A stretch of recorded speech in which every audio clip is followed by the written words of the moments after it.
These series of videos will be about the characters in Dead by Daylight and their respective perks, giving out detailed explanations as to how each perk works and whether or not they're worth running. Please leave a like, subscribe, and leave a comment letting me know what you think.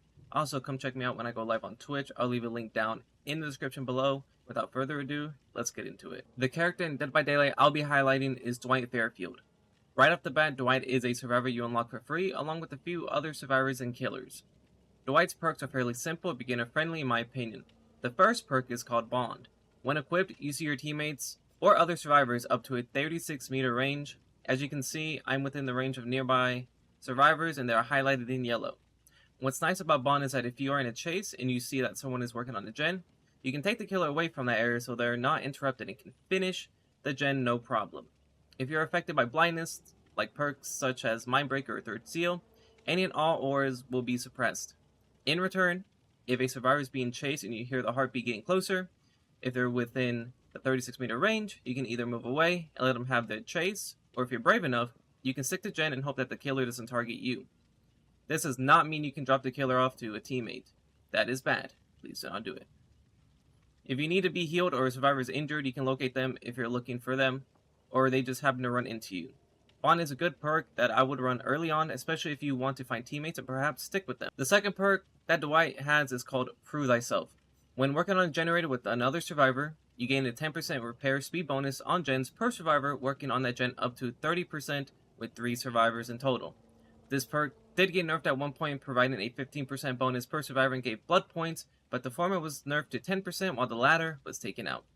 It's a good way to encourage survivors to work on a gen with you, but do know if you have another survivor running the same perk, its effect will only work once. So no, the 10% extra gen speed will not turn into 20%. It's still a good perk to have and encourages other survivors to help you on gens. The last and final perk we have is called Leader. Leader is a perk that helps other survivors do objectives faster, but you have to be nearby for it to work.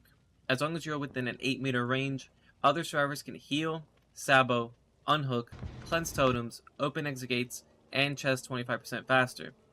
Leader is still active 15 seconds after they're 8 meters away from you.